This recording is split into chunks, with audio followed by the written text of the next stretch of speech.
Ja 101 FM, New Berlin's choice for news talk radio. Streaming 24/7 at WAUKradio.com.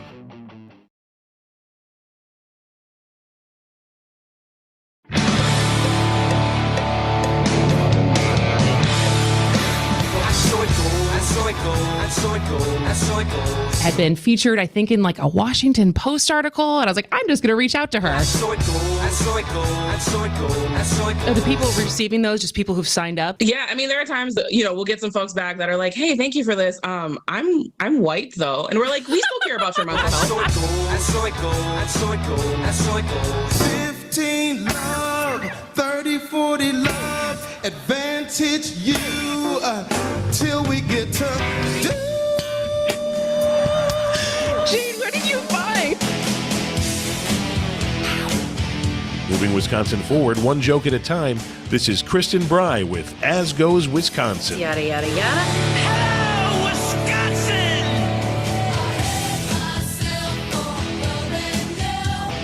Hello, Wisconsin. Happy hump day. Happy Wednesday. It is almost the end of August already, which is just wild. As always, we have Jane Matnair on the board. How you doing today, Jane? I am well. What about yourself? Are you excited? You have Relly in the room. I have a very special guest today.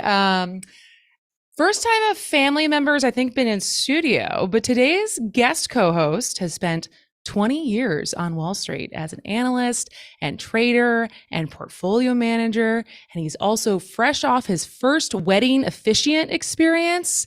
And he's also my older brother, Ben Brey. Welcome to my show. Thanks for having me. Talk closer to the mic. You're very loud, so I think you'll be fine, but It's great to be here. So should I call you Reverend Ben Brey now or Father Brey? Just the minister, I guess. Can you hear him, Jane? No, I am not picking him up for some reason. All right. Are you Wait, talking? here we go. Try How that. is this? Now we can hear that's the you. one. Ben Brey's. Here we go. So how was being an officiant? I would say it was excellent. Yeah? Seeing your little sister come down the aisle and very beautiful, big smile, and all your family there, and not screwing it up is a good thing. You did not screw it up. That is true. Even when the goal, right? even when you had Cliff come up as the ring bearer, that could have thrown you off. But That was a little bit of a wrinkle. Yeah, but you handled it fine. Your improv skills strong. Yeah, well, we had to get through it. So now that I have you on air, and after you've had a career for 20 years, what do you actually do for a living? Because I feel like whenever anyone's like, "What does your brother do?" and I'm like, "I don't know, finance, markets, thinks a lot." So how would you explain what you actually do to someone who isn't in finance? Right. So there's a lot of different areas of finance. The traditional areas would be like banking, where you go and you work hard and you underwrite a deal or an IPO or new debt or maybe a mortgage or whatever. What I do is it's a lot different. It's you're looking at prices and you're looking at the fundamentals of the economy. You're looking at politics. You're looking at individual companies. And basically you're trying to make money by anticipating where prices will be. But who pays you? How do you make money? By taking it from the market. What does that mean? Well, if a security is priced in a certain way, somebody thinks of that as their money, whether it's a mutual fund or a retail account or the government or whatever. And if it's mispriced, and you take the opposite side, and then it reprices, that's your money, if that makes sense. But most people tend to just invest their money, and they kind of over time just let the S&P go up. It's a way to offset some inflation, and they don't spend as much time looking at security prices and looking for trades. So it's a bit of a funny game, because it's one of the only businesses where some of the times the best thing you can do is nothing. And it's probably also very interesting because you're paying attention to what's going on in society at all times, and you consume a lot of information, read a lot, and analyze a lot, and talk to a whole variety of people. You never get bored. That's true. You do consume. I feel like you might consume more information than I do. you're constantly sending me things, whether I'm interested in them or not. And then I just ignore the ones that I am not interested in. So, all right. So what are we going to talk about today? Did you get some suggestions from your friends?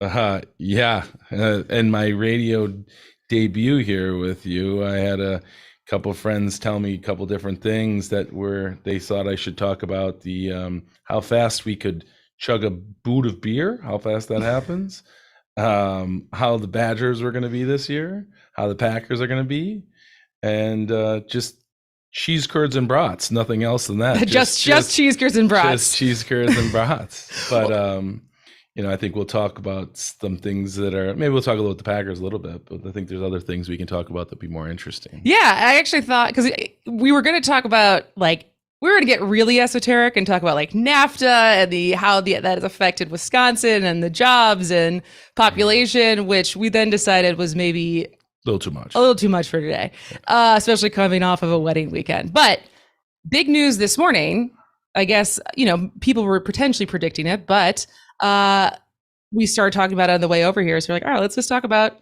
student loan forgiveness, because the Biden administration, as of this morning, announced that it's canceling up to $20,000 in student debt for Pell Grant recipients, up to $10,000 for individual borrowers who make under $125,000 per year. And they are extending the pause on repayments for another 4 months.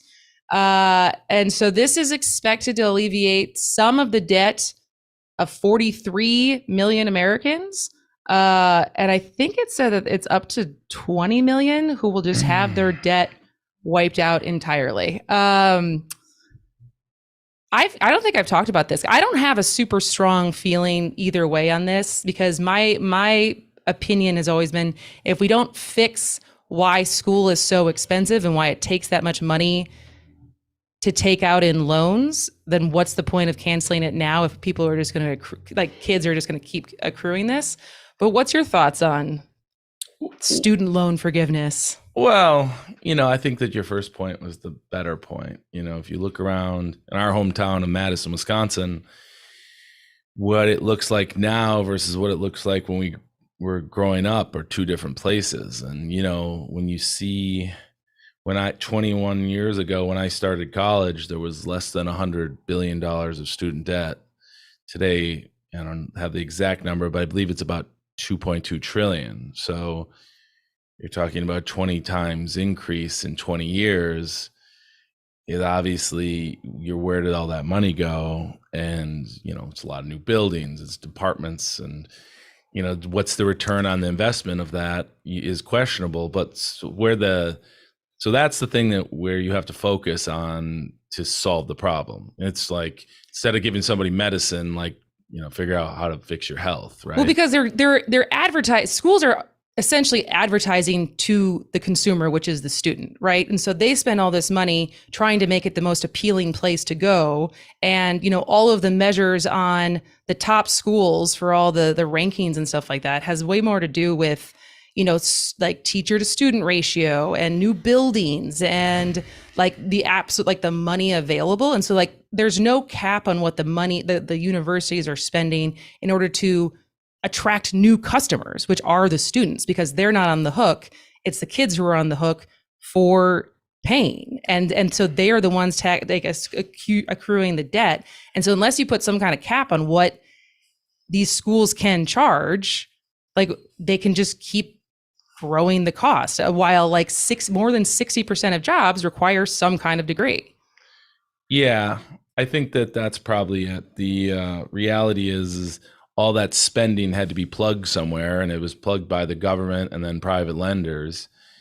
And I don't have as big a problem with the government debt, because they give you a subsidized interest rate, but they only give you a certain amount, so they cap that. It's the private lenders that kind of cause a lot of issues. They charge them. Look, student loan is not a great credit, and there's no asset that you can claim the way you could with a house, or if you had corporate debt on a company that had something you could. So they require a premium for that debt, causes a problem. There's people who never get out because the interest rate's high. So it's been a bit of a drag on the economy and the younger generation. Because again, come back to 20 years ago, there was hardly any student debt. Now we have a significant amount of student debt, and those people, are maybe household formations being stunted. You can't get Buy a a mortgage, or Go back to maybe school. your credit's not as good, or you can't, So, but the problem is that, me and you, I paid for grad school. I paid it off. Although this current bill apparently isn't going to pay for grad school, which accounts for about 50% of the student debt. So the topic at hand here is the moral hazard of, I'm a high school senior. I have to make an economic and life decision. Do I go to college and take on debt because I didn't come from a family where my parents could pay for it, or I didn't have whatever, the money. And another guy does it, and then he gets it taken away. 10,000 is not so huge, but now it sets up the expectation of more bailouts. So, it's comes back to the bailout society that was created in 2008. Well, it's longer than that. It actually goes back to 1984 and 1998. But in the most grand scale was 2008. And then every turn of the, then COVID with the PPP and now this. And the question is, well, why do I even pay my credit card? Joe Biden can pay that too, or, he'll authorize, so it creates a very medical debt. Tricky anything. Well, so, that's the same dynamic with healthcare, right? Is I'll pay it later. That's what this is, right? Hey, I'll pay this later. I'll worry about it later. YOLO. And, maybe I just won't pay it. But the reality, and the reality is the credit guys changed the laws years back for credit card debt and a lot of this debt where you can't, the bankruptcy doesn't eliminate it, right? So there was a legislative thing that greatly benefited financial guys at the expense of the normal way you do it is through bankruptcy. All right, well, we'll keep talking about this when we come back after the break. But my guest today is my older brother, Ben Brey, who is a analyst, trader, and portfolio manager. So he knows a lot more about money than I do. So we're talking about student debt. We'll keep the conversation rolling after the break. This is As Goes Wisconsin with Kristin Brey.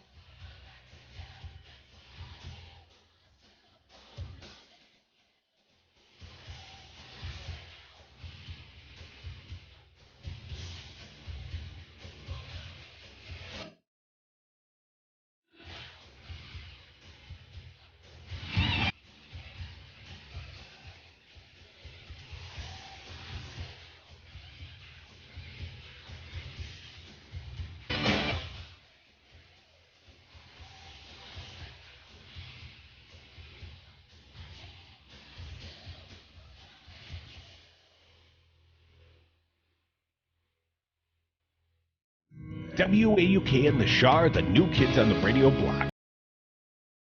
Wisconsin Ave, Waukesha. Now is a great time to advertise locally with 540 AM and the Shaw 101 FM, while the ads are inexpensive and the audience is rapidly growing. Sponsorships available for This Week in Waukesha, Raised in the Shaw, or live local music on the weekends. Spring packages starting at just $495 a month. Get started today by emailing info@waukradio.com. Black Shirt Football is now on the radio. Every Friday night, WAUK 540 AM and 101 FM The Shaw will be broadcasting Waukesha South football games live.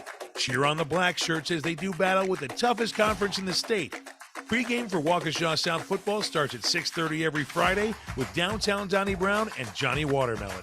Only on WAUK 540 AM and 101 FM The Shaw. Waukesha South football, go Black Shirts. Hey, it's Pizza Box Mike. I've got a show outside the Pizza Box. Be sure to listen on Saturdays at noon on Devil Radio. Some of us, were meant to run for public office, and some of us were meant to run others out. That's the side I come from. Dueling Tangents with Luke and Brian. I'm really trying hard not to go insane from the mind screw that is this situation with the I was going to say the GAB, but now it's the WEC, which was audited by the LAB, and then it's now screwed up by the GOP, and we're all SOL. Good for us. Congratulations. Look at all those acronyms. Yeah. We're the winners. Tune in for Dueling Tangents every weekday at 2. When you went car shopping, you meant business. You aced vehicle history searches and test drives. Now you've got your wheels. If you manage that, you can get your retirement plan on track. Visiting aceyourretirement.org can help. Brought to you by AARP and the Ad Council. Look at them yo-yos, that's the way you do it. You play the guitar on the MTV. That ain't working, that's the way you do it. Money for nothing and your chicks for free. Welcome back to As Goes Wisconsin with Kristin Brey. I am joined today as my guest co-host for the day by my older brother, Ben Brey, who I love talking about.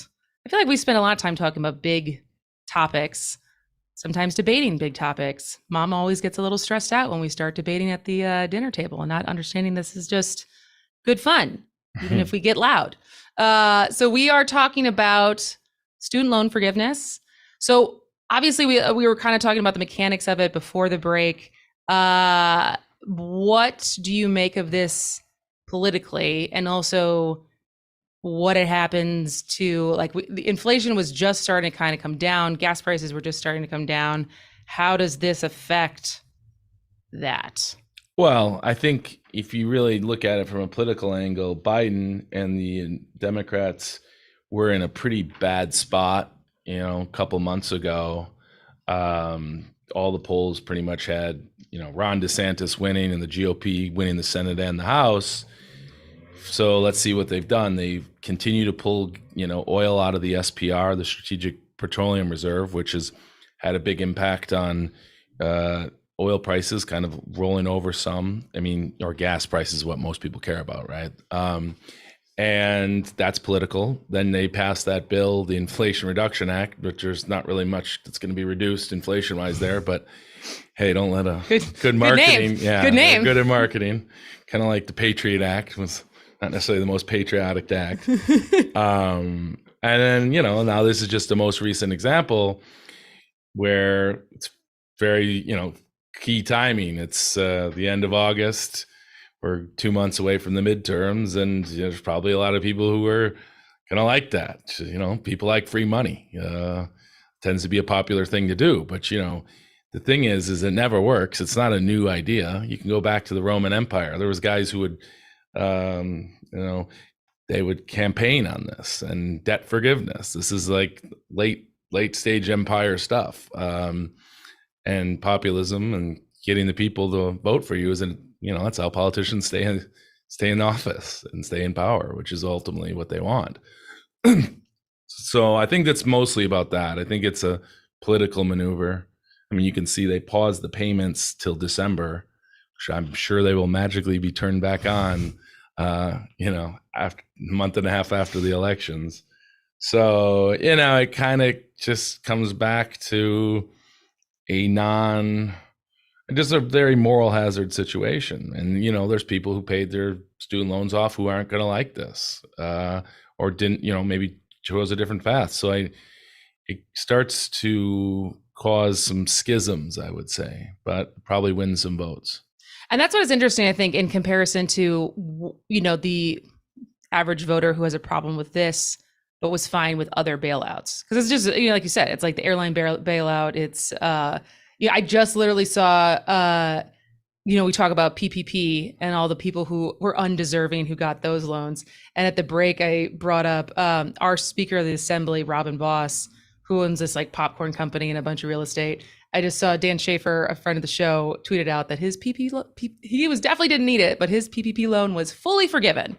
And, so it's like the people who were okay with all these people who got money, who didn't need it during COVID, but have a problem with this and are so outraged that we would dare do this. It's like, where do you draw the line of what is fair and what is not? Or is it just the luck of the draw? Yeah, I think that is a little bit unfair because the COVID legislation was passed so haphazardly. Like, things were a mess. You remember back there, fear was in control. They were just trying to arrest the market was at a 90 vol and was going down and up 10% a day or 7%. It was a unstable period. And I kind of told most of the guys, my colleagues and different guys I work with, that this won't end until they send checks to people, which is what they did. And they were they were trying to help people that they were hurting, right? The economic shutdown, forcing the economy shut down was an unprecedented move. So the idea was, but to draft something that's foolproof, I mean, first of all, they're not capable of doing that, even if they had a whole year, and definitely not in a week or 2 weeks or 3 weeks. So I do think by putting the list of names out there, there was a level of shame. Harvard took money and they gave it back, and Tom Brady took money. Although I think he kept it. Paul Pelosi's firm, which he kind of denied. Paul Pelosi got 5 days in jail, by the way. Really? 5 days in jail and 3 years of probation. So maybe there is a little justice. Wow. For what? For fraud? No, for a DUI in Sonoma. I did not know that. Yeah, the world's greatest inside trader. He got a little slap on the wrist there. He's going to enjoy 5 days in a nice jail. Well, if it's in Sonoma, it probably was a very nice jail. I'm sure. But I think that it's an interesting time. Things are coming a little bit unhinged. Are you feeling bullish or bearish on the state of the world at the moment? Depends on the time horizon. I would say that in the near term, very bearish. In the longer term, very bullish. Put a numbers to that? What's the near term? So I'll give you the long term reason you should be excited is that the technology that's being developed will revolutionize the world. If you think about the future, you could have space solar beaming power down to the earth, powering desalination plants and vertical farms that decentralizes a lot of the issues that constrain the current society, food and water droughts and these things. And you have a much different kind of society that can live in a lot of places that you can't live right now. So there's reasons to be excited for the long term. Humans tend to figure it out. In the short term, we're running a legacy system that was based on the post-World War II world of the nation state, and it's kind of coming apart. And it's promises that are trying to be kept, and it's getting more difficult. All right. Well, that is a little bit look into the future. But now, and when we come back after this break, we're going to look a little bit into the past because it is the 50th anniversary the 52nd anniversary of the Sterling Hall bombing at UW-Madison. So we're going to talk to someone who was there when it happened. My guest today is Ben Brey. We'll be back with Max Elbaum when we come back. As Goes Wisconsin with Kristin Brey.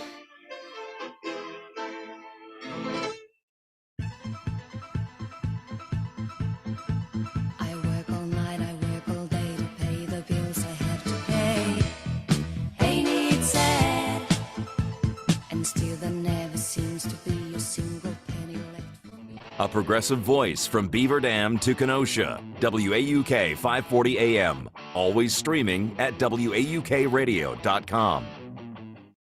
Conservative Talk Radio, they don't want to hear your opinion. They want to give you your opinion. They've done a good job. There's a way out. You can escape. Just turn on 540 AM WAUK, 8 a.m. to 11 a.m., Monday through Friday. And we can help you get out. We can teach you to think again. Catch the Earl Ingram Show weekdays from 8 to 11 a.m. here on the Shaw 101 FM and WAUK 540 AM. There's no way those clowns want honest debate. Because if you are a dirty, backstabbing swamp creature, you can't debate. They have no ability to debate. We take any calls on this show. You know that. I like the fact that we're open to everybody. We don't agree with everybody, and we can debate them, but we let them have their piece. They say their piece. Listen to Matt Flynn Direct, weekday mornings from 6 to 8. I'm Ed Donahue with an AP News Minute. Republicans are responding, leading up to President Biden's announcement. He will provide $10,000 in student debt cancellation for millions of Americans. Here's the AP's Sagar Magani. Senate GOP Chief Mitch McConnell says it's a slap in the face for working families, while Senate Republican Conference Chair John Barrasso says it's an insult to every American who worked hard to pay off their own debt. The White House says no one in the top 5% of incomes will get any loan relief. The White House is announcing more U.S. aid for Ukraine 6 months after the start of the war with Russia. John Kirby at the White House says total aid keeps on growing. The president has committed an unprecedented $13.5 billion of security assistance alone to Ukraine. Today is also Independence Day in Ukraine. People there are being warned about the possibility of Russian attacks today. I'm Ed Donahue. American Financing is the lender you want on your side when it comes to buying a home. Whether you're looking for a starter home or you're ready for something bigger, they've got you covered. From custom home loans to fast closings and everything in between, you can always expect the best deal. Just call 866-886-2026. That's 866-886-2026 or visit AmericanFinancing.net. NMLS 182334 and MLSConsumerAccess.org. We tried Dynovite nutritional supplement, and after a couple of weeks, we noticed a big difference. Our little Gizmo's coat was shinier, and there was a lot less scratching and shedding. My dog smelled and scratched constantly. We bathed and sprayed her, took her to the vet, but no results. Now, a little Dynovite in her food helps Bella keep her beautiful coat with no scratching or smell. Happier, healthier with every bite. Over 1 million pets helped with Dynovite.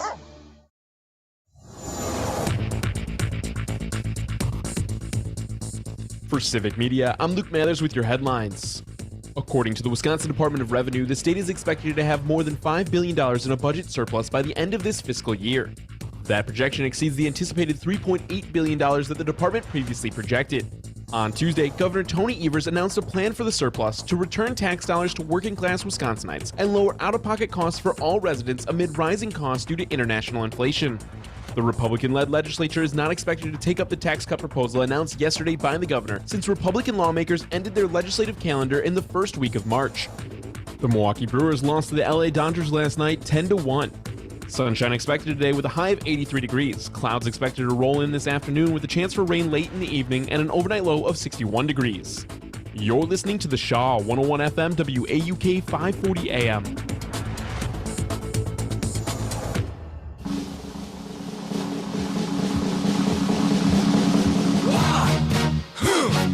Yeah. What is it good for? Absolutely nothing. Welcome back to As Goes Wisconsin with Kristin Brey. My guest co-host today is my older brother, Ben Brey. And we were talking about kind of future stuff before, and now we're going to go back in history a little bit because so our parents both went to the University of Wisconsin-Madison in the 70s, but they were a couple years shy of the activism and chaos and everything that happened during the free speech movement and the Vietnam protests. In fact, my mom loves to tell this story because our dad played basketball for the Badgers, and so he was recruited, and they were high school sweethearts, but he was going to Madison. And my grandma, my mom's mom, told our mom that she was not allowed to go to Madison because she was fearful of the violence, and she did not want our mom to become a hippie.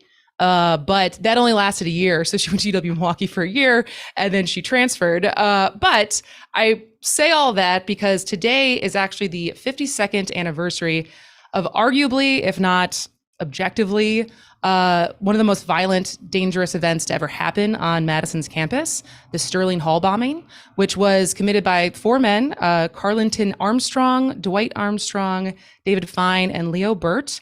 And it was an action against the university's research connections to the U.S. military during the Vietnam War. And it resulted in the death of a university physics researcher and then injuries to 3 others. And so we were trying to find someone, because I think this is a significant part of Wisconsin's history, of Madison's history. And so today we're going to spend some time with someone who attended UW-Madison at the time. He is now an author, a social activist, and editor of the online magazine Convergence. Max Elbaum, thanks for joining us today. Thanks for having me. I'm also a Wisconsin native, and also grew up in Milwaukee. Dear to my heart. And so now you're in Oakland, correct? Yeah, that's right. And I was saying to you during in our little chat ahead of time that I was also in the Bay Area for almost 10 years, which the weather is much better there. But, the similarity is I feel like people have often said that Madison is the Berkeley of Wisconsin. And when I got there, I see the similarities. And so I don't blame you for ending up out on the West Coast in that little liberal bastion. Well, Well, one thing leads to another in life. You don't always expect what's going to happen based on a decision that you make. So I ended up in California, and here I am. And here you are. So does it feel possible that this happened 52 years ago? No, it seems like yesterday. Those times were very vivid. They imprinted on us who lived through them, shaped our adult lives. And the bombing, like you said, it was a violent act in a very violent time. And when you're a young adult and just coming into your own at that, and you're amidst in that kind of situation at that time in life, you don't forget it. And I can remember some days in Madison between 1967 and 1970 better than I can remember what happened the day before yesterday. I bet, yeah. And so you were really involved, from my understanding, in the activism that was going on. And so what was the ethos like? Were people even going to class, or was it really just the community that was involved and the organizing that was happening through student organizations? People went to class by and large, except when there was a student strike and shut down. The university was shut down twice while I was there, once in February 1969 in the Black student strike, and then in May 1970 after Nixon invaded Cambodia. Both times the university was shut down for about a week for a student strike. But the rest of the time, people went to class, had their social life, and a high percentage of students, and a higher percentage as the years went on, were involved in the political activism of the time, organizing protests, petitioning, going to Washington for a big demonstration, those kinds of things. Absolutely.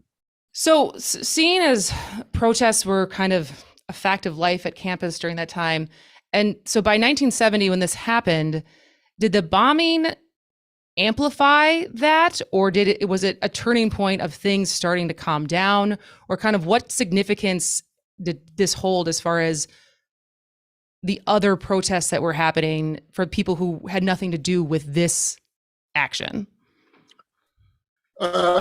The bombing was a turning point at the university in terms of the level of surveillance and repression that came down on the anti-war movement afterwards.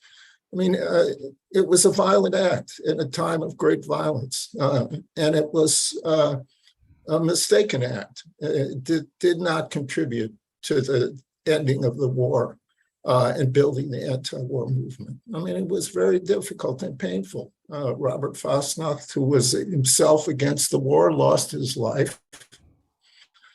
But the roots of that had to do with the lies and deceptions that the government had perpetrated for years. I mean, the war itself, the Gulf of Tonkin resolution in 1964 that justified the war, was based on lies. The level of lies about Vietnam, dehumanization of the Vietnamese. I mean, I can remember watching on television when William Westmoreland, commander of American troops in Vietnam, said, Orientals just don't have the same appreciation for human life the way that we do. I mean, from the time I was 17 till the time I was about 21, I saw somebody killed on television every night because that war was broadcast live on the 6 o'clock news every night. And the university administration lied. The Army Mathematics Research Center, they told us that it had nothing to do with Vietnam. It was simply abstract research, mathematical research. And there were two different versions of their annual reports that were exposed in the Daily Cardinal. One that blotted out the chapters, the part of their work that was directly connected to the battlefields in Vietnam. So there was an incredible amount of disgust on the campus toward the Army Math Research Center and other institutions that supported the war, and the hypocrisy of the university administration in denying that, in their complicity with the war. So there were protests all the time against the Army Math Research Center, most of them peaceful marches, demands on the university. And in that context, I mean, 50,000, you can go to Washington, D.C. and put your hands on the Vietnam Memorial. 50-some thousand Americans died in Vietnam.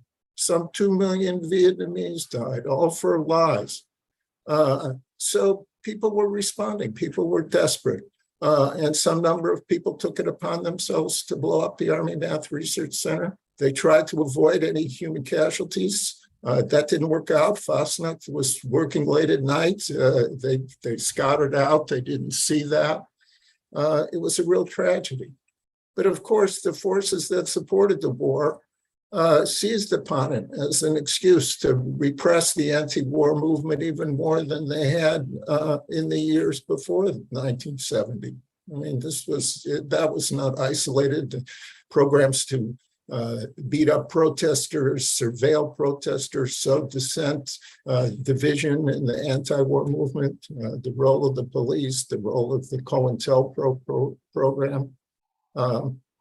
All that was in the mix. And so it was a tough time for a lot of 18 and 20-year-olds to navigate, and an even tougher time for the 18 and 20-year-olds who were shipped off to Vietnam, who eventually, by 1970, were rebelling against their officers, refusing to fight. In fact, fragging became a common practice, which meant rolling a hand grenade into the second lieutenant's tent, blowing him up to prevent battle. In 1971, there were dozens of American lieutenants who were killed by their own men. It's the mutiny within the Army was one of the main reasons that the war became, impossible. That was led by Black soldiers who were, as the civil rights movement said, why are we going to Vietnam to fight people who were not free in Mississippi? So, I remember when Muhammad Ali came to the campus to speak, when he was denied, his stripped of his championship. That was a great event at the field house, I think it was, because everybody came. The Black students came, the anti-war students came, the jocks came. It brought the whole campus together to hear Muhammad. I can only imagine what that would have been like. That's incredible. We're talking to author, social activist, and editor of the online magazine Convergence, Max Elbaum, about on the anniversary of the Sterling Hall bombing in 1970. And so you testified at Carl Armstrong's trial, correct? That's right. After the bombing, the 4 people fled. Went underground. It was traumatic to them that someone had been killed. And Carl was caught a few years later. And he pled no contest. And what they did, he cut a deal in exchange for his plea. The judge allotted a week where testimony could be held against the war in Vietnam, or whatever whatever the defense wanted to testify, as mitigating circumstances in terms of what happened in terms of the bombing. So for a week, the war was on trial in the courtroom. And there were local activists who came to testify about the atmosphere on campus, some of the stories like we've just been talking about. I was one of those activists who came and testified. But prominent national leaders came. Ernest Gruning, who was one of the 2 senators who had voted against the Gulf of Tonkin resolution in 1964, came to testify at Carl Armstrong's trial. And we talked about the racist war in Vietnam, the number of people that were killed. I think Bruning's statement was that he didn't pass judgment on any particular act, but he felt anything that would stop the carnage in Vietnam, the death of so many Vietnamese and so many Americans, was justified. So that was the week. It was a very powerful week. The testimony was broadcast, not broadcast, but it was reported, widely reported. And it was one more step Carl didn't, he wasn't concerned about, he knew he was going to go to jail. That was not an issue. He wanted to continue his efforts to stop the war and put the war on trial as one more indictment of the kind of imperial lies and racist lies that led to the ruining of so many people's lives. Let me ask you a question about back then and the flow of information. Today, Twitter, information moves much more freely. You can skate around the mainstream media in some sense if you're kind of on the alternative to the mainstream. And I think back then when you had newspapers and the news that's broadcast as the mainstream or as the main ways of communication, but there was a lot of protests. So how was the information spread, and how did you gain confidence that you were on the right side? And just maybe speak to that a little bit. Yes, you're absolutely right. The media ecosystem is completely different. Well, at the time, underground newspapers, the alternative press, telephone calls, people traveled. The group that I was in, Students for a Democratic Society, had regional travelers. We had state travelers. We'd go visit campuses in the state university system. I remember going to Whitewater and Stevens Point. I had been at the University of Wisconsin-Milwaukee before I transferred up to Madison, so there was that. But even the mainstream media, people were, even though the message of the mainstream media tended to support the government side, just the imagery that was broadcast, the live footage from Vietnam, played an incredible role in changing people's minds.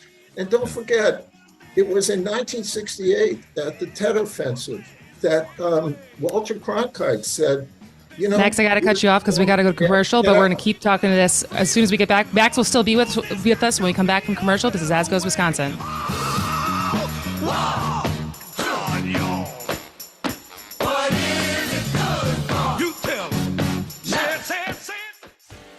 The real estate market in Dane County and surrounding areas has been a bit of a hot mess this year.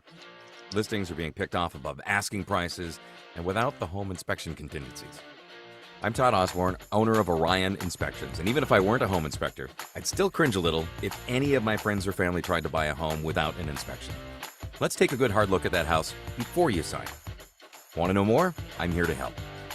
OrionInspections.com. That's Orion, like the constellation, inspections.com.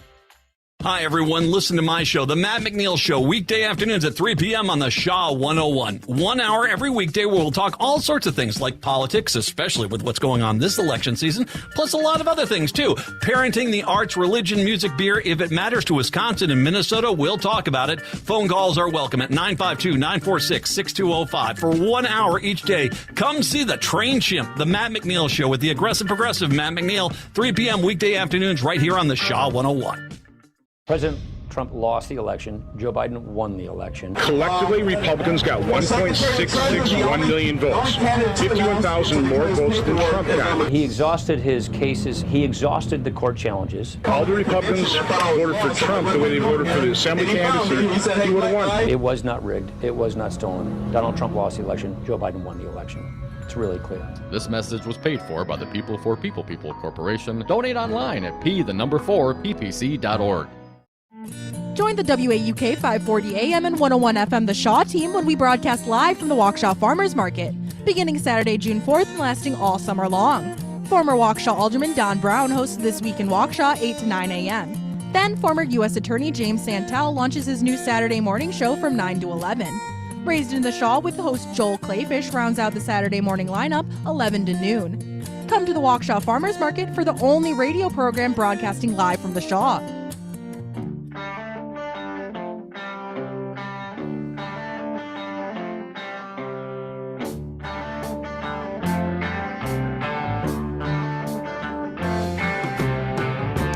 Welcome back to As Goes Wisconsin with Kristin Brey. We are talking to author, social activist, and editor of the online magazine Convergence, Max Elbaum, on the anniversary of the UW-Madison Sterling Hall bombing.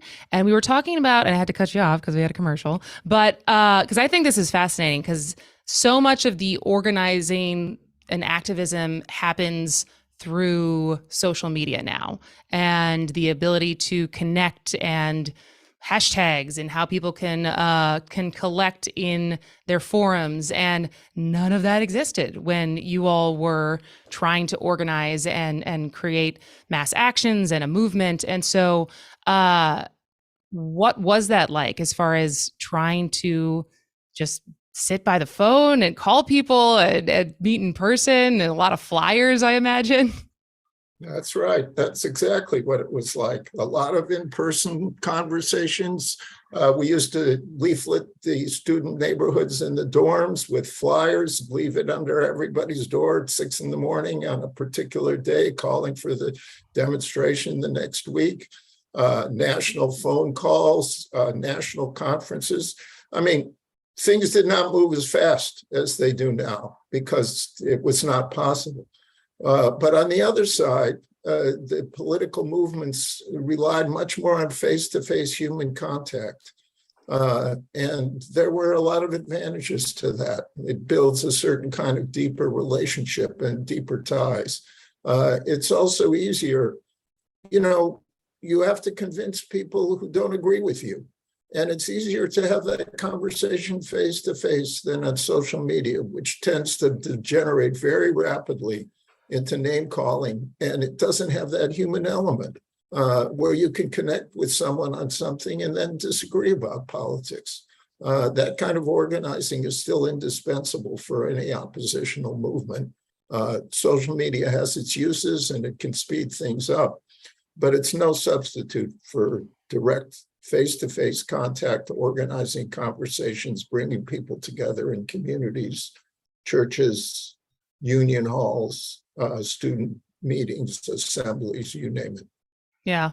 And, in this similar vein of comparing now to then, because I would say I'm obviously too young to have lived through what happened, what was going on in the 60s and 70s. It's so romantic, I think, in certain ways now, and there's been so many movies made about it. But, it feels right now that we're living through very turbulent times. And then sometimes I watch a documentary or the trial of the Chicago 7, Aaron Sorkin's movie that came out a couple years ago. And that feels potentially even more turbulent. And so having lived through both, how do you compare? What are the similarities and differences to what you feel like we're going through now as a society versus the activism and that sometimes erupted into violence was 5 decades ago? It would be a long show to go okay, through. We don't have enough time for that. I'll go through a few. The 60s are romanticized, and there was a lot of pain and desperation along with the optimism and hope. But the optimism and utopianism was real. People felt that we were changing the world for the better. After all, we had dismantled Jim Crow. We had driven Lyndon Johnson from office. There was a sense that the progressive movements were on the rise. We were part of a worldwide majority. That sense of optimism is not the default position of young people today.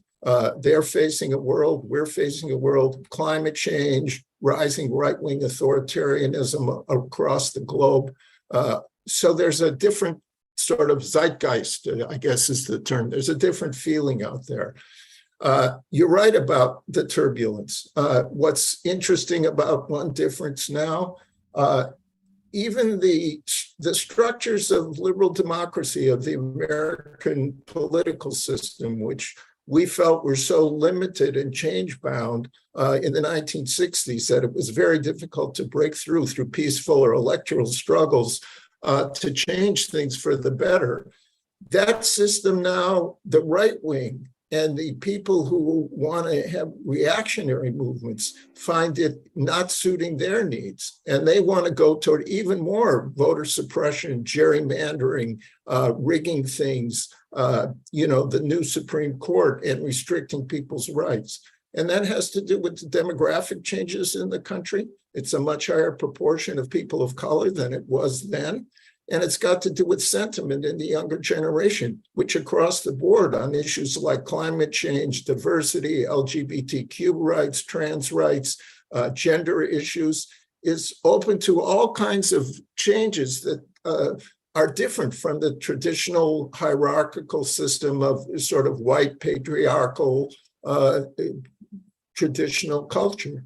So the right wing now is in the insurrectionary mode, January 6th, and disrespecting the electoral system. I mean, there's all kinds of posts now on Twitter about we shouldn't be letting so many people vote. So the kind of reactionary movement has crested, or we hope it's crested and it gets turned back, but it's at a higher pitch even than it was in the 1960s. We were on the offensive. We were coming off big victories in the early and mid 1960s against Jim Crow, for immigrant rights, all kinds of things. And this period's different from that one. And so you're still talking about all this stuff. And so tell us more about the online magazine that you are the editor of, Convergence. Convergence is connected to a whole range of organizations around the country that are trying to build political power, more or less under a framework of block and build. Block the right wing and build the independent power of progressive politics. The progressive wing, the Bernie Sanders wing, the squad wing. We're excited about Mandela Barnes getting the nomination in Wisconsin, try to oust Ron Johnson and move things, head for governing power, being part of a left wing that takes seriously both electoral struggle and non-electoral struggle, mass action, rebuilding the labor movement, that kind of thing. Convergencemag.com if you want to check that out. We're the sponsors of a new book, Power Concedes Nothing, How Grassroots Organizing Wins Elections, which has got 22 chapters from different organizers around the country, the people who flipped Georgia, the people who flipped Arizona, some of the national figures like Alicia Garza from Black Lives Matter, Maurice Mitchell, the head of the Working Families Party. So that's the nexus that we're in. Power building on the left, block the right, build the independent power of progressive social movements, start a new progressive cycle in American politics, and, reverse all these problems that have built up for decades and are making people's lives feeling threatened, and the need for some serious progressive change. Absolutely. So that's convergencemag.com. Max Albaum, thank you so much for taking time to spend with us today. It was fascinating to hear your first-person accounts of what it was like 52 years ago. So thank you so much and enjoy the Oakland sunshine. Thank you. All right, we're going to take a quick break, and when we come back, Pluto is not a planet? We've known that for a while, actually. All right, this is As Goes Wisconsin with Kristin Brey. We'll be back in a minute. It's Kristin Brey from As Goes Wisconsin, which is now a radio show. That's right, I'm taking the same fun and uncomplicated approach to talking about state and local news to the airwaves. Starting July 5th, me and my friends from all parts of the state and all different backgrounds will break down the Wisconsin headlines in a way that informs, entertains, and hopefully makes you laugh. Tune in to As Goes Wisconsin with Kristin Brey, Monday through Friday from 12 p.m. to 2 on 101 FM The Shaw and WAUK 540 AM. Dueling Tangents with Luke and Brian. I'm really trying hard not to go insane from the mind screw that is this situation with the I was going to say the GAB, but now it's the WEC, which was audited by the LAB, and then it's now screwed up by the GOP, and we're all SOL. Good for us. Congratulations. Look at all those acronyms. Yeah. We're the winners. Tune in for Dueling Tangents every weekday at 2. You are listening to WAUK 540 AM Jackson, W226DR Waukesha, always streaming at WAUK. AP News. I'm Ed Donahue. Senate Majority Leader Chuck Schumer says he's pleased President Biden is going to announce $10,000 in student debt cancellation for millions of Americans. College should be a ladder up for people. But for too long, because of student debt, it's been an anchor down. It was a Biden campaign promise. The AP's Sagar Magani has a reaction. Republican Mitt Romney calls it a bid to bribe voters. Senate GOP leader Mitch McConnell says Democrats are literally using working Americans' money to try to buy enthusiasm from the Democratic base. Go ahead. Is he going to call or Zoom? He's calling. Great. Because he's down south. So. Yeah, that's fine. President Biden also says he is sending close to $3 billion in new military aid to Ukraine that will enable forces there to fight for years to come. John Kirby is a White House advisor. The president has committed an unprecedented $13.5 billion of security assistance alone to Ukraine. The war in Ukraine started 6 months ago today. The White House says First Lady Jill Biden has again tested positive for the coronavirus. President Biden tested negative. A psychologist who treated Florida school shooter Nicholas Cruz when he was 8 years old testified Cruz was a peculiar child who had many behavioral and developmental issues, but his widowed mother seemed overwhelmed and wasn't consistent in her discipline or in getting him treatment. The governor of Oklahoma, Kevin Stitt, has rejected clemency for a man facing execution this week for the 1997 hammer killing of a Choctaw man, despite a recommendation from the state's Pardon and Parole Board that his life be spared. James Coddington was convicted and sentenced to die tomorrow. On Wall Street, stocks are ticking higher as investors wait in its holding pattern ahead of a highly anticipated speech about interest rates at the end of the week. This is AP News. American Financing is the lender you want on your side when it comes to buying a home. Whether you're looking for a starter home or you're ready for something bigger, they've got you covered. From custom home loans to fast closings and everything in between, you can always expect the best deal. Just call 866-886-2026. That's 866-886-2026 or visit AmericanFinancing.net. NMLS 182334, NMLSConsumerAccess.org. We tried Dynovite nutritional supplement, and after a couple of weeks, we noticed a big difference. Our little Gizmo's coat was shinier, and there was a lot less scratching and shedding. My dog smelled and scratched constantly. We bathed and sprayed her, took her to the vet, but no results. Now, a little Dynovite in her food helps Bella keep her beautiful coat with no scratching or smell. Happier, healthier with every bite. Over 1 million pets helped with Dynovite. Former New York Mayor Bill de AM, New Berlin's choice for news talk radio. Streaming 24/7 at WAUKradio.com. Black Shirt Football is now on the radio. Every Friday night, WAUK 540 AM and 101 FM The Shaw will be broadcasting Waukesha South football games live. Cheer on the Black Shirts as they do battle with the toughest conference in the state. Pre-game for Waukesha South football starts at 6:30 every Friday with Downtown Donnie Brown and Johnny Watermelon. Only on WAUK 540 AM and 101 FM The Shaw.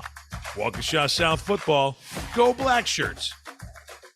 Hey there, fellow working class heroes. I'm Rick Smith, host of The Rick Smith Show, and we are now on the air in Waukesha, live weeknights 8 to 10 p.m. right here on WAUK 540 AM, 101 FM The Shaw. Turn on, tune in, and help us rebuild the American dream. Check out our website at thericksmithshow.com. The Rick Smith Show, where working people come to talk. Weeknights 8 to 10 p.m. right here on WAUK 540 AM, 101 FM The Shaw. Douglas LaFollette, welcome back to the Devil's Advocates Radio Show. Good to be here, Mike.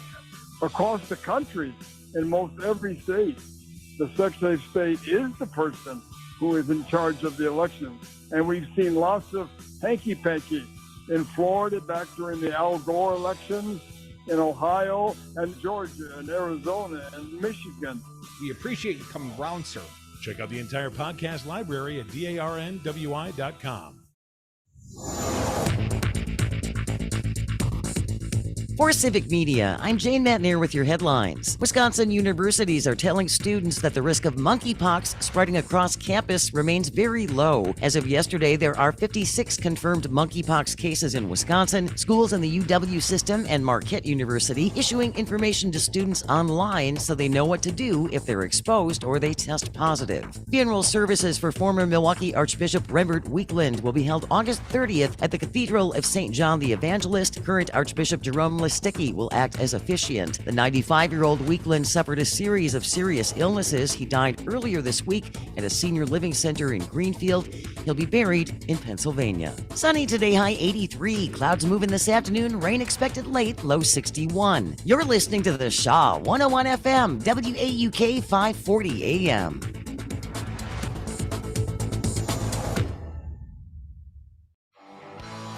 Live programming for WAUK Radio 540 AM and 101 FM is produced right in the Shaw in beautiful downtown Waukesha, Wisconsin. WAUK 540 AM, Brookfield's choice for news talk radio. Streaming 24/7 at WAUK Radio.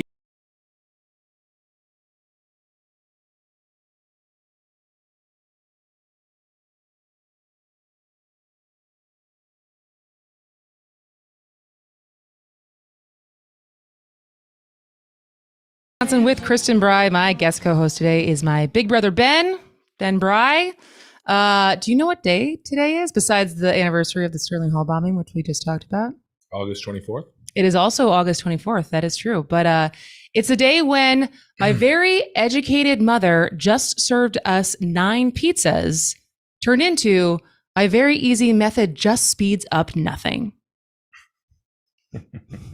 You got it. Great. It is Pluto demoted day. So that is the mnemonic device that had to change once Pluto, you remember the order of the planets, once Pluto was not involved anymore. And, what a ripoff. After being considered a planet for 80 years, you get demoted. But here with us today to remind us why Pluto is actually, in fact, not a planet, and to talk all things intergalactic is Milwaukee Public Museum Planetarium Director, Bob Bonager. Hello, Bob. How are you doing? Hello. Doing very good. Great. So I hear you are in a planetarium conference in Huntsville, Alabama right now. I am. We are learning all kinds of things, and of course, NASA's getting ready to launch a big in Alabama, but in Florida, Artemis is we're going back to the moon. So Monday morning, tune in early, 7:30. 7:30 a.m. We're going back to the moon. That is, when's the last time we went to the moon? Well, the last time humans walked on the moon was 1972 in December. So 50 years this December, the last time we walked on the moon. Now, this one will not walk on the moon, but it's paving the way. This is going to be on crewed mission.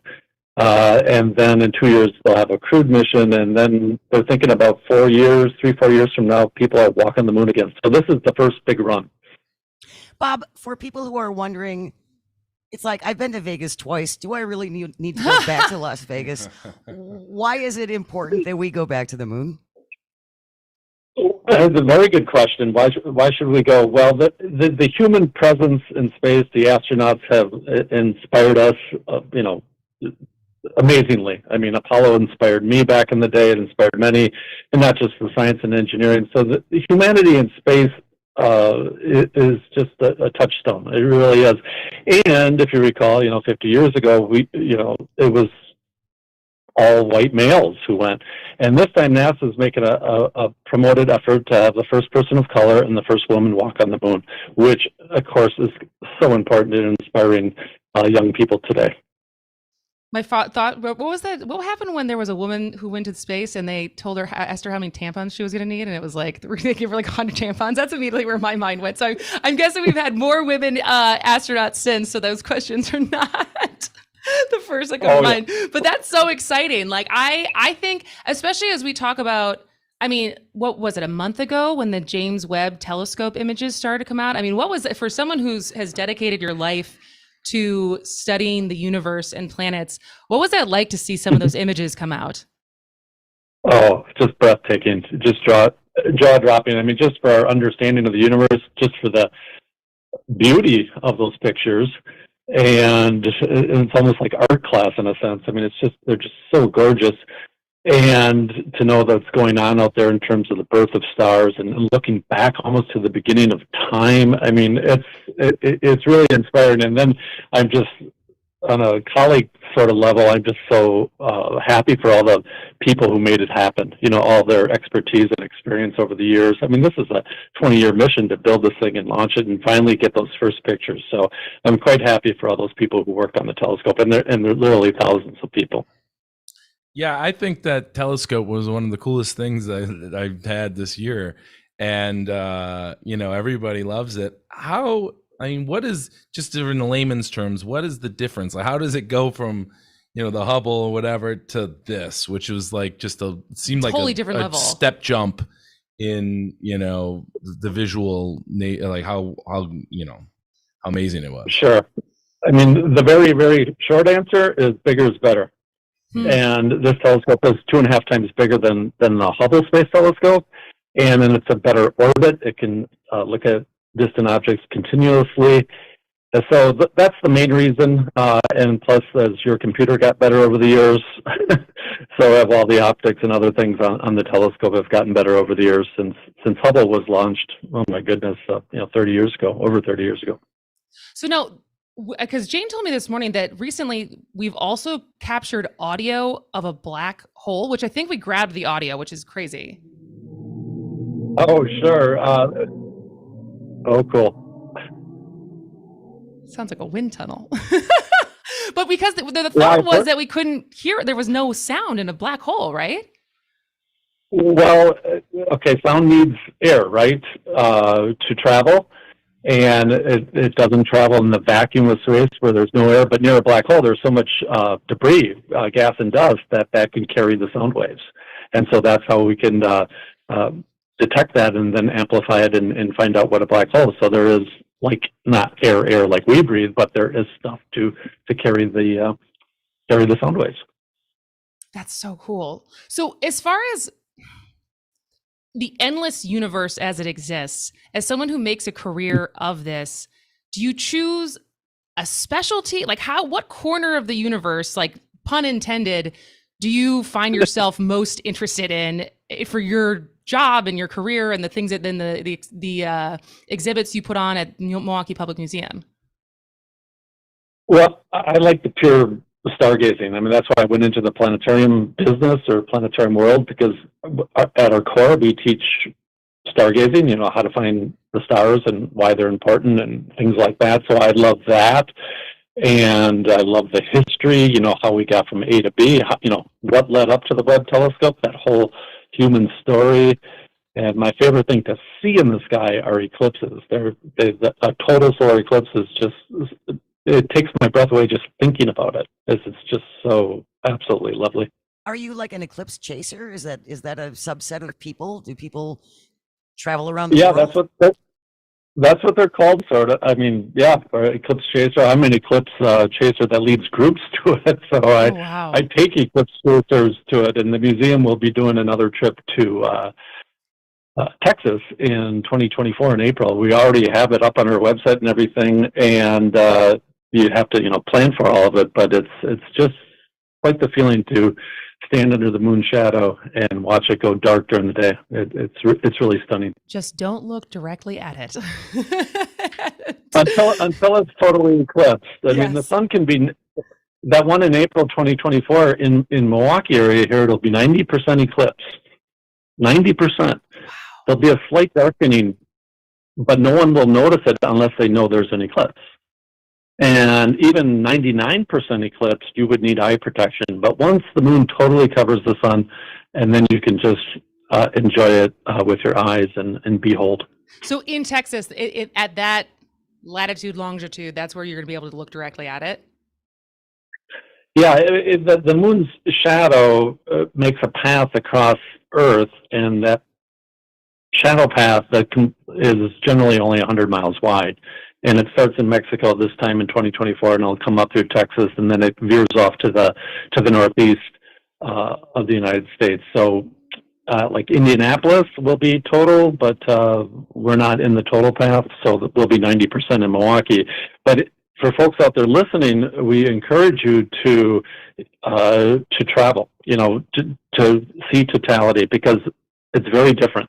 90% eclipse is really nothing. I mean, it's cool, but 100% is unreal, inconceivable, as they say. I mean, it just really is.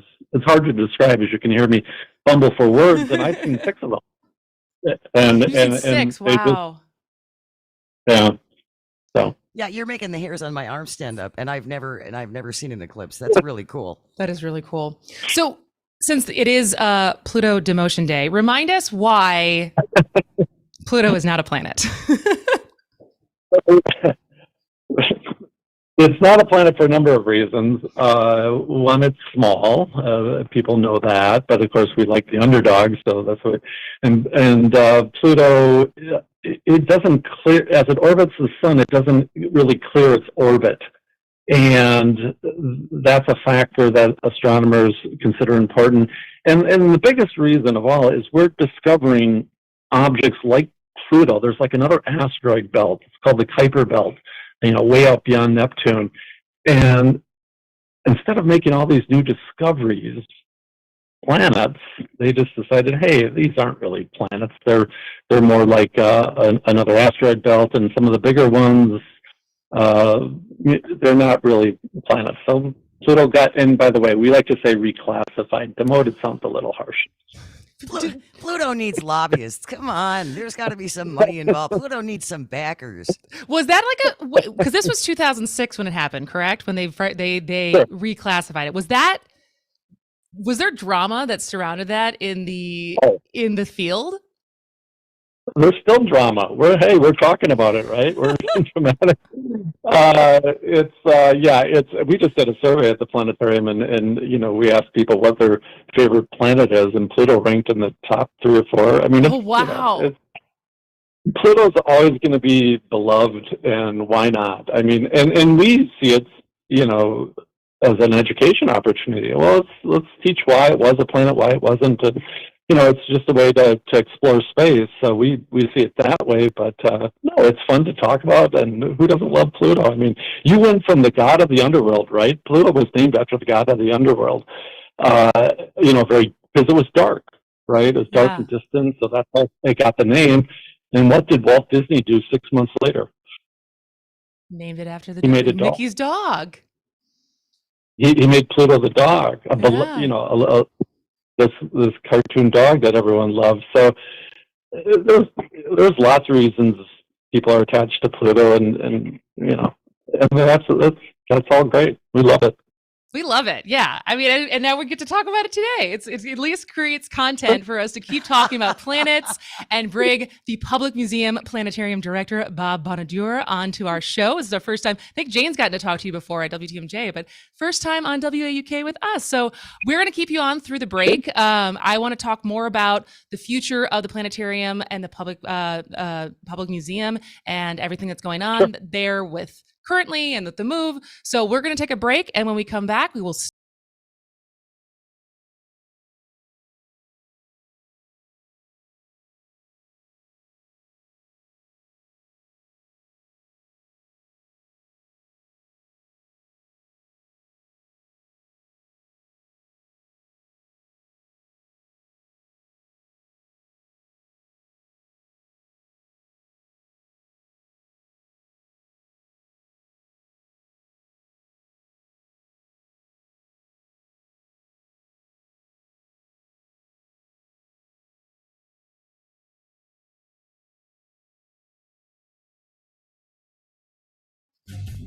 The greatest radio show ever could be your greatest advertising investment ever. Partner with the Devil's Advocates and activate our loyal, educated, and engaged audience today. In-show interviews and sponsored special events considered across Wisconsin. Affordable digital and terrestrial ads available in Chicago and Minneapolis and directly on the Devil Radio app. Make a deal with the Devils and get the Devil's Advocates bump to your bottom line. Call or text 844-967-2789 today. Black Shirt Football is now on the radio. Every Friday night, WAUK 540 AM and 101 FM The Shaw will be broadcasting Waukesha South football games live. Cheer on the Black Shirts as they do battle with the toughest conference in the state.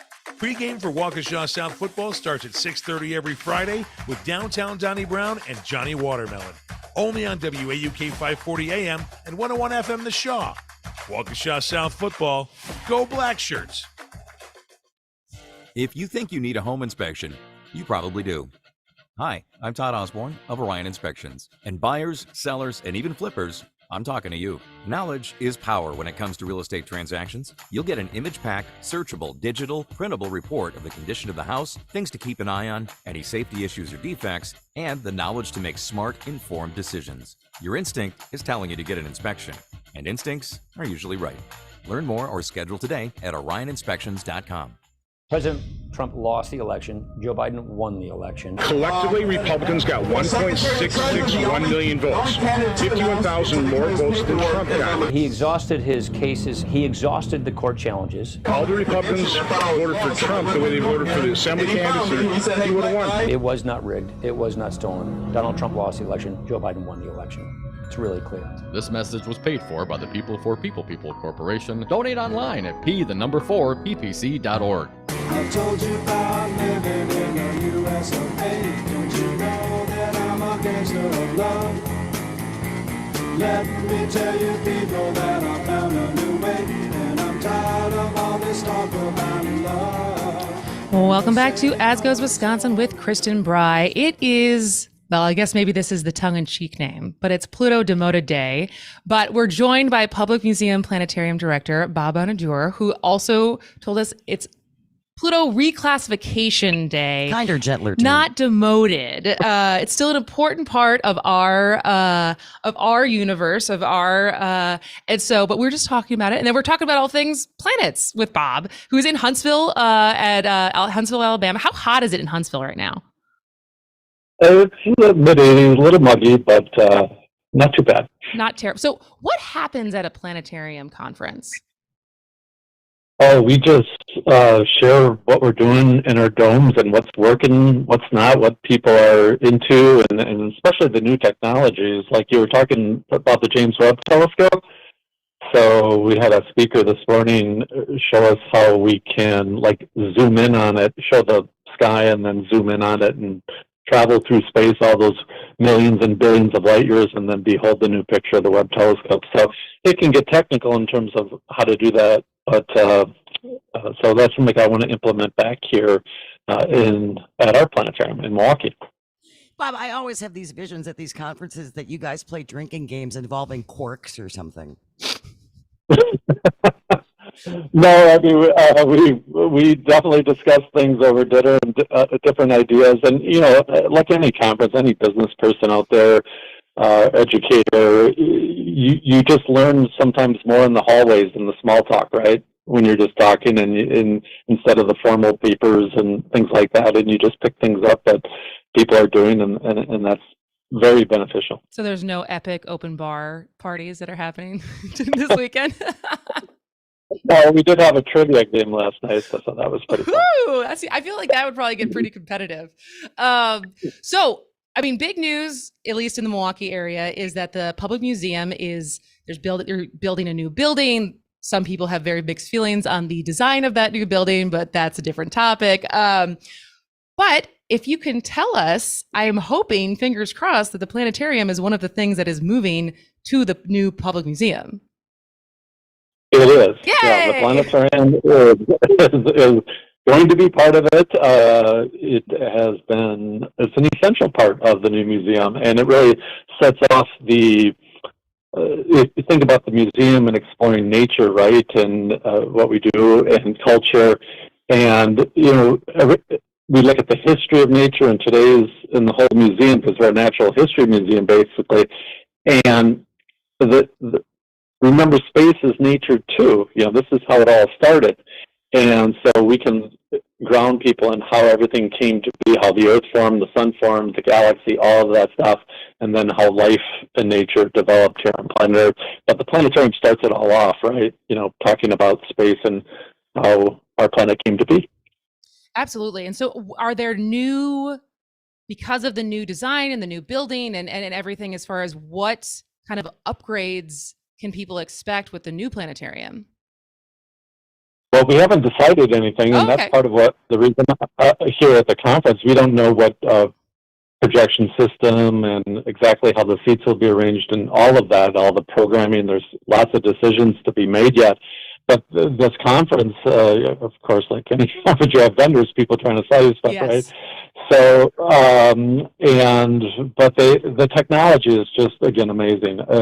So I'm here to look and choose, or, try to find out what people are offering in terms of what, the new planetarium will look like. And I can just tell folks out there, it's going to be phenomenal, whatever we choose. I mean, we're going to take you to the edge of the universe and back home to Earth in just amazing ways. To infinity and beyond. Exactly. So I was going to say that, but we don't know enough about what's beyond. What's beyond infinity. All right. Well, the last couple questions I have is, besides the eclipses that we've already talked about, what are some of the other upcoming events that people can be looking for into the sky to witness and enjoy? Oh yeah, that's our main goal, is to get people to simply look up. Look up in the sky. What's that bright object? So the Webb telescope just released this absolutely gorgeous picture of Jupiter, and you can look at 9:00 tonight, and you can see Jupiter clear the eastern horizon, and you can gaze upon a planet with your own eyes. So that's Jupiter rising in the east tonight, and Venus is over in the east in the morning sky, coming up just before the sun, and Mars is up there rising about midnight, and Big Dipper is getting low in the sky. That means autumn. Remember, people told time by the stars. And we're just always trying to get people to look up. The harvest moon is coming up in, a couple of weeks. So always something to see in the night sky. And we always encourage people to get away from streetlights if they can and really enjoy a starlit sky. And you really don't need a super expensive telescope either, Bob. It's just more about getting away from the ambient light, right? Yeah, you just need a lawn chair and a blanket and maybe some bug spray and food, beverage. Have a little night picnic with your family, friends, or a night on your own. Well, that sounds incredible. This was so fun. I can't wait to have you back next time there's something happening, either an observance or a reclassification day of some sort. But Bob, thank you so much for joining us today. Have fun at the conference. I can't wait to see what you bring back to the new planetarium. And next time I make it to the Public Museum, I'll try to come say hi. My pleasure. It's good to talk with you guys. Good to talk to you too. This has been the Public Museum Planetarium Director, Bob Bonaduer. Ben, can you name all the planets in order, you think? I think I can. All right. Okay, go ahead.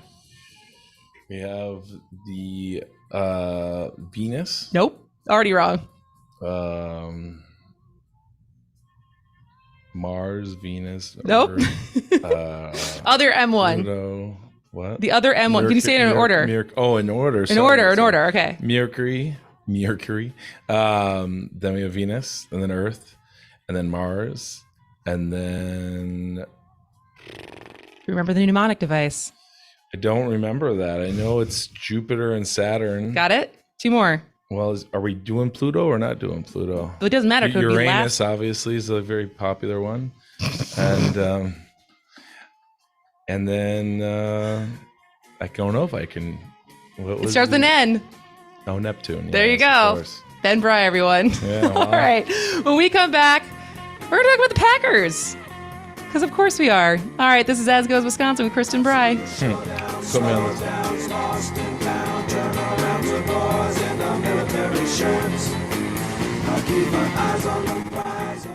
A progressive voice from Manitowoc to Janesville. WAUK 540 AM.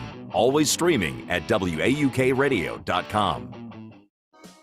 Hey everybody, I'm Joel Clayfish, and I've got a new show on WAUK 540 AM 101 FM The Shaw. It's called Raised in the Shaw with Joel Clayfish. I was born and raised in Waukesha, and you wouldn't believe what a springboard that is for a crazy exciting life. We'll talk provider lifestyle, hunting, fishing, and of course, cooking from field to table, because food's my favorite dish. We'll have local and national celebrity guests. Join us at 7 Thursdays for Raised in the Shaw. See you then.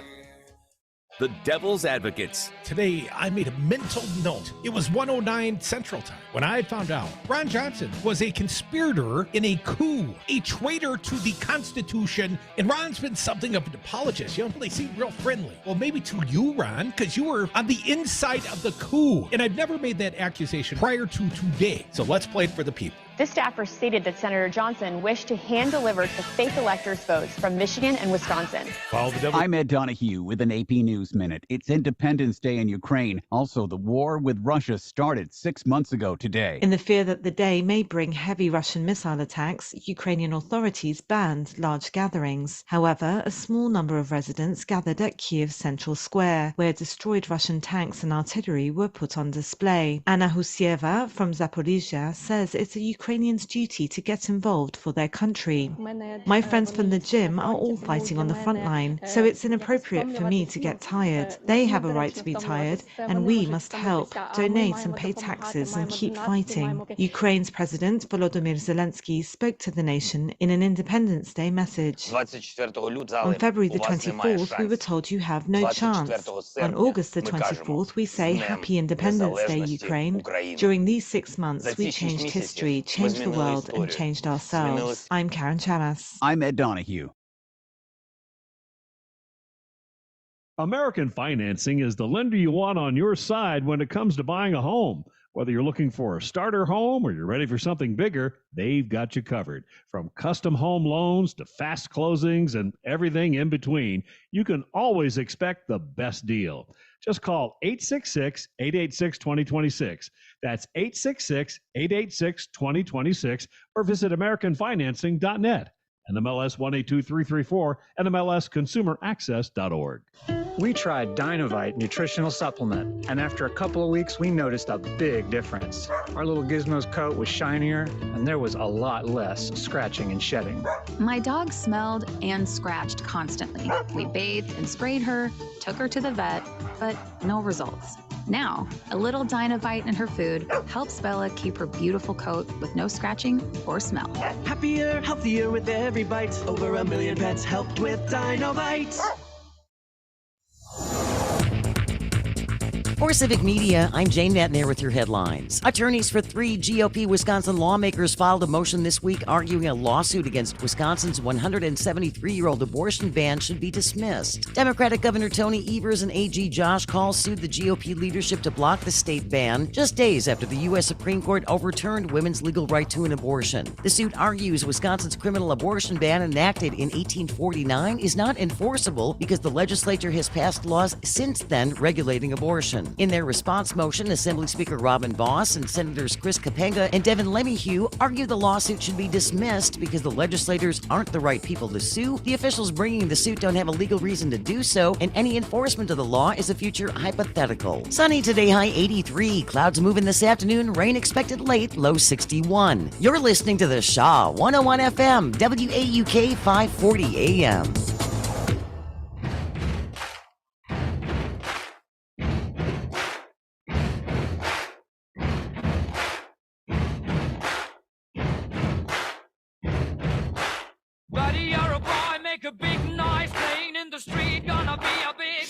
Welcome back to As Goes Wisconsin with Kristin Brey. My guest today, well, we had multiple guests, but my guest co-host for the day has been my big brother, Ben Brey. So I don't even know if I told you this, but Mom and I last fall went to go see a musical that was called Dad's Season Tickets. And the entire show was based off of 3 sisters. I think it was in the I think it took place in the 60s. I can't remember what the time zone was, but it was a family that lives in Green Bay, and Dad had season tickets, and the 2 oldest sisters were fighting over who was going to get the season tickets after he died. That was the whole premise of it was very kitschy. It was very good, but it was very kitschy. Yeah. And it reminded me of me and you and our fight over who's going to inherit Mom and Dad's season tickets. I think I have a greater claim to them now because I actually live in Wisconsin versus you live in the cloud, as you told everyone over the weekend. Well, as an argument, though, you left Wisconsin. Get closer to the mic. You left Wisconsin when you were 16, so I think I've logged a lot more Wisconsin years than you have. So what did you? So you were and a lot more Packers games. 82 to 2005. Yeah, to 2005. So what's that? That's 23 years. I think I'm still no, because I was 16, and now I've been back for going on So in a decade, you can start talking to me. All right. But I actually live here. So my ability to get to the stadium. I can move here in 4 years and still have you beat. Do you think you'd ever move back?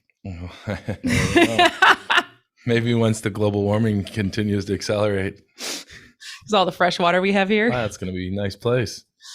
It's nice. You did say when you got here last week or whatever it was, that the weather here was better than it was in New York. That's true. Summer is very nice here.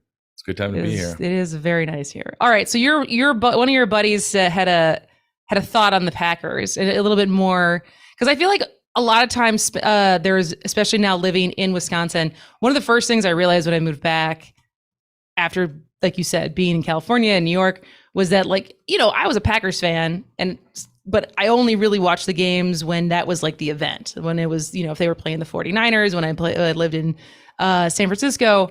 And what I realized was, because I would have to go out of my way to find the Packer bar, do the thing when you're not living in Wisconsin. And when I moved back to Wisconsin, I realized, every bar is a Packer bar. And so when it comes to be Sunday, everyone's obsessed with it. Being on the radio, everyone, like Monday morning, everyone's talking about it. It is an obsession here. And so, but often the conversations surround Aaron Rodgers and the players and the, draft decisions. But one of your buddies suggested that we should talk about the compensation structure of the management and how that affects our ability to win a Super Bowl. Well, is that how he phrased it? In essence, we were always curious about how there was years with Favre and Rodgers where they wouldn't go spend the money, and there was always extra cap room to get that receiver that everyone always seems to think we needed, and maybe we did, since we didn't go back to the Super Bowl in all these years of all these good teams, or whoever, name the player. The defense. But we never got to the very bottom of it, but we were wondering if, when Ted Thompson and all these guys, what was their incentive structure? Did they need to keep the money around to get their, $1 million bonus and get their Door County house at the end of the year? It was always something that was never really fully discussed, but it was something that we thought was needed to be explored more, because it did seem like when you have generational quarterback back to back, you should spend that money, especially considering, there's no owner. There is no owner. So wait, is this just an inquiry, or do you guys have you found evidence of this? We have yet to find any evidence that was why. So there's only two explanations. So if you think about it, the Jets, the Browns, the Bengals for a long, like the franchises that tend to lose, and in sports, like we talked about with the Brewers, Bud Selig perpetually didn't spend any money on the team, and then when the guy from Drexel Lambert came in and bought him, spent a lot of money on the team. There's a direct correlation between investing in the team and winning. Now, it's not always linear, but the point is that under investing in the team, if you're the owner, you put it in your pocket. So we never understood, why would you underinvest if there's no owner? And so the only other thing we could think of was maybe there's a chance that they always were a little bit worried about money because there wasn't an owner to cut a check. So those are the two competing theses, that A, Door County house for Ted Thompson and Mark Murphy, or B, that there was just a general uncertainty. And look, they do those fake stock, we have those. We have one of those. Those no dividends, no appreciation. They just did another cut of those in the last year. I mean, what a deal! Like I'd love to, it's kind of like the government almost. Hey, here's $10,000 for you. That was one of the better jokes that my friend Alex and I came up with when we did red flags and green flags for dating Wisconsin men. It was like, green flag, he has Packer shareholder in his LinkedIn profile. Red flag, he only has Packer shareholder in his LinkedIn profile. Yeah. Well, look, we don't know, but having said that, they've been pretty good for a long time, and hopefully they'll be good again this year. Are you putting high hopes? You putting an emotional investment this year? I mean, of course, you always say you won't after the annual disappointment in the playoffs, and you're like, oh, I'm done. But no, I think they should be pretty good. They'll be competitive. We'll see if they can get it done. The one good thing apparently is that the NFC is not as competitive as the AFC on the top. So they should have a good chance to try and go to the Super Bowl again. But they got to win in January, which we haven't had the best track record of doing over time. But we'll see. That's why they play this season. Do you have thoughts on Aaron Rodgers' shenanigans from the last 2 years? Strong feelings, don't care, just care if he wins? I like the ayahuasca thing. Okay. That's apparently a lot of people are pretty positive on that. Just in general, not just him, but that tattoo's a bit weird. What's his new girlfriend's name? The Blue Witch or something? I think Blue of Earth. Blue of Earth. Yeah. I don't know. He's definitely his own man, that guy. But if he's MVP every season, I guess you can do whatever you want. That's true. $50 million and just taking shrooms in the off season, whatever you want to do. Or maybe during the season, for all we know. We don't know. I mean, he is definitely a different character than most of the stars of the leagues in America over the last however many years. Do you feel like he's gotten more attention seeking, and do you think it's fame that is, because I feel like for so long he was kind of just a average guy. He seemed like a really good guy, and it's only in these last 3 years. So do you think it's fame? Do you think he's just really embracing his quirkiness? I think that he was probably always that way. The way I understand it was the reason he dropped in the draft was because everyone thought he was arrogant and not the best team guy. Wouldn't you say that's kind of feature, not a bug, of most professional guys who are about to become professional athletes? You've known a fair amount of D1 turned professional athletes. None of them are lacking in confidence. No, and so I don't know. I think that, but you build a brand and you're not earlier in your career. I don't think you have the same clout as he does now. I mean, he can kind of do whatever he wants now. And I think there's something to be said that once he kind of got to that point, he decided that but he definitely likes attention. This guy goes on the YouTube show every week and says whatever he wants to say, and he knows he can just irk the media. He even came out and said they did that Last Dance thing him and Davante Adams did before the season last year, when people are like, oh, is he gonna play or not? And then he finally was, and they're like, Last Dance, and he's like, yeah, we were just messing with him. Although I guess Davante Adams wasn't. He kind of held true to his part of the bargain. No, I'm done. But yeah, no, I mean, I think he's a guy who's a cerebral guy. He's a Berkeley grad, 1-year fellow alumnus, Berkeley grad. But I think that he has his own issues. I mean, he doesn't speak with his family. There's got to be something to that. That is always what people kind of come back to whenever something weird happens. It's well, dude doesn't talk to his family. So I think the one thing about Packers fans and sports fans in general is they take these things too personally. He's not your friend. You just, as long as he's the MVP every year, I guess you can quabble about, does he win a Super Bowl? But, there's a lot of winning going on. So, I have lots of friends who are Jets fans and Miami Dolphins fans and Bears fans. These poor guys, they don't really want to hear it, so you got to be appreciative. That is true. Don't you think he's just kind of embraced his inner hippie? He grew up in California. He went to Berkeley. I think he's just embraced. But isn't he from Chico? Yeah, that's not a liberal, a super liberal part of California. That's what people forget about California. It's a massive state, and yes, Los Angeles is very, very blue, and it's the second biggest. I mean, it's 12 million people live in Los Angeles County, right? San Francisco and the Bay Area. But there's it's the same thing as when you look at the map of the country, where there's lots of states and counties that physically, geographically look red. There's not a lot of people that live there, right? And so it's people vote, not land. And so there's lots of parts of California that vote red. They're just less populated, right? And it'd be interesting. I mean, Chico has one of the Cal State schools there, but I wouldn't be surprised if that's a red part. Yeah. Of California. It just seems like he's a hippie now. He's certainly a hippie now with a whole bunch of money. Yeah, he's very wealthy, and he's definitely Seems like he's happy. I mean, with that girlfriend's name, Could you date someone named Blue of Earth? I don't know. Sure. What overcompensating characteristics would she have to have for you to date someone and be able to go to parties and be like, this is my girlfriend, Blue of Earth? Just call her Bo, I guess. You just call her a different name? I just feel like this is Bo. Where do you get Bo? Blue of Earth. So B-O-E? E is silent. Could be like Bowie, instead of Zoe. You got to do something about that. Like, I'm not calling you Blue of Earth. Not gonna, So I don't know. You know what? Everyone's got their own redeeming qualities, though. That's true.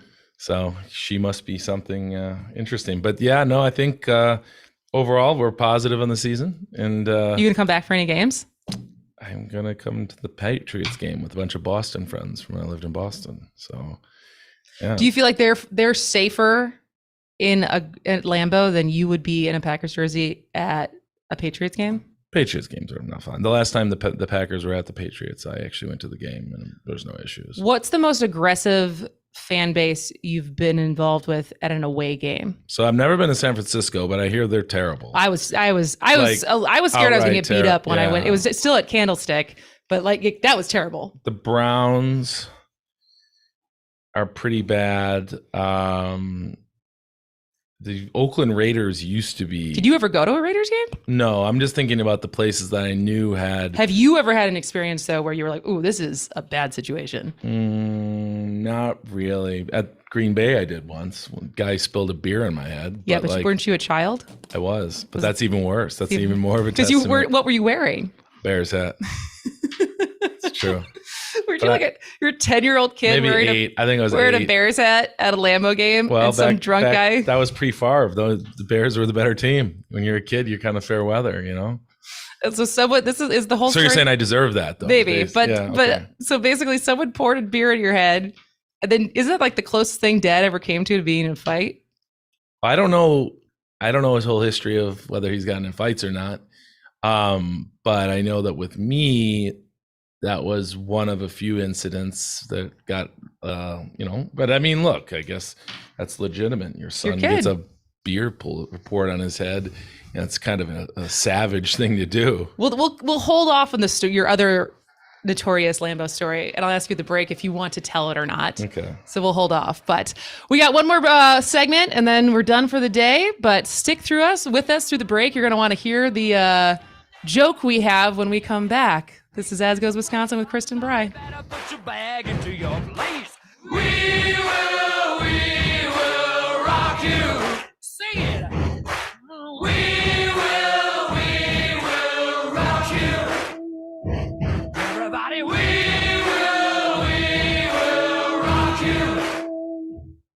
Hi, everyone. Listen to my show, The Matt McNeil Show, weekday afternoons at 3 p.m. on the Shaw 101. 1 hour every weekday where we'll talk all sorts of things like politics, especially with what's going on this election season, plus a lot of other things, too. Parenting, the arts, religion, music, beer. If it matters to Wisconsin and Minnesota, we'll talk about it. Phone calls are welcome at 952-946-6205 for 1 hour each day. Come see the train chimp, The Matt McNeil Show with the aggressive progressive Matt McNeil, 3 p.m. weekday afternoons right here on the Shaw 101. I'm Kirk Bankstad, and I own the Minocqua Brewing Company in deep red northern Wisconsin, and I have a super PAC. We make good trouble by buying billboards, radio ads, and calls to voters in northern Wisconsin. We target federal and state elections, think Ron Johnson and Tom Tiffany, and concentrate on a fair redistricting process. Give a donation now if you're able at the MinocquaBrewingCompany.com Super PAC tab. Help us make the politics of the Northwoods as clean as our lakes and streams. That's the MinocquaBrewingCompany.com Super PAC tab. Black Shirt Football is now on the radio. Every Friday night, WAUK 540 AM and 101 FM The Shaw will be broadcasting Waukesha South football games live. Cheer on the Black Shirts as they do battle with the toughest conference in the state. Pre-game for Waukesha South football starts at 6:30 every Friday with downtown Donnie Brown and Johnny Watermelon. Only on WAUK 540 AM and 101 FM The Shaw. Waukesha South football, go Black Shirts. Hey, it's Pizza Box Mike. I've got a show outside the Pizza Box. Be sure to listen on Saturdays at noon on Devil Radio. There is a reason why they won't let me on Facebook anymore. A lot of talk about the COVID-19 vaccines, and everyone has an opinion. So I went to somebody I already trusted, my doctor. Talk to your doctor or healthcare provider and make the decision that's right for you. Go to getvaccineanswers.org for the latest information. Brought to you by the Ad Council.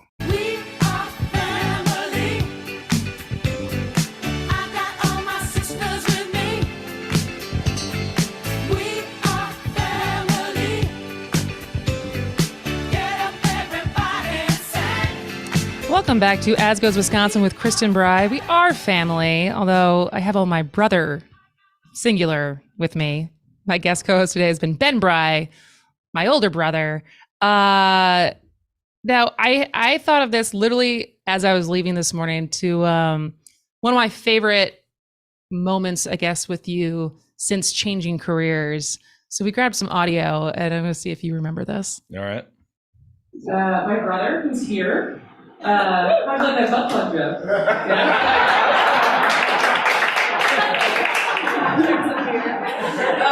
My brother's 6'5", I am 5'10". Do you remember that? I do. That was when you were a stand-up comedian. When I was doing stand-up. So one of the times I had a joke about a butt plug in my stand-up. And there was a night that Ben and a bunch of friends were there, and I told that joke in front of him. And I thought it was pretty funny to then call him out and ask him, how did you like that joke? You know, it's a bit awkward. It's not really something you can really talk too much about, but we got through it.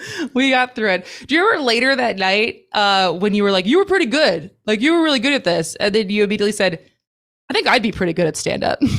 Well, I think that stand-up's one of those things where you imagine yourself, like if you like to talk, which I normally do, about a lot of different stuff, but like I think there's a lot of work that goes into the deliverance of it and reading the audience. So it's like, I think that I like the idea of being good without putting the work in. I think most people would love to be good at stuff without putting the work in. I think that there's probably a lot of embarrassing, tough moments, not getting paid very much money, working bad clubs that I don't want anything to do with. So, but if I could be Dave Chappelle or Bill Burr and just go and say whatever I want, for it. Sounds like a great gig. So, getting paid millions of dollars to just talk about whatever you want to talk about. I mean, I don't get paid millions of dollars. I get to talk about whatever. Maybe you could do radio. True, maybe one day you will. That's radio seems like a good medium. It is a good medium. I'm having fun. It's fun to be. It's like what's great about radio versus stand up is that if people aren't laughing, you don't know. It's true. It's true. It's true. And you're not gonna make Jane laugh. That's the only immediate feedback I get. And you're not getting heckled. No, well, we do have a talk and text line, but we can like delete that and hang up on them pretty easily if need be. Right. So how long are you gonna hang out in Wisconsin for? You kind of dodged my question. I guess you said you'd move back to Wisconsin if once climate change forces the issue. But what do you miss about Wisconsin? Because now that you haven't lived here since 2005? 2005, yeah, almost 20 years. What do I miss or what do I don't miss?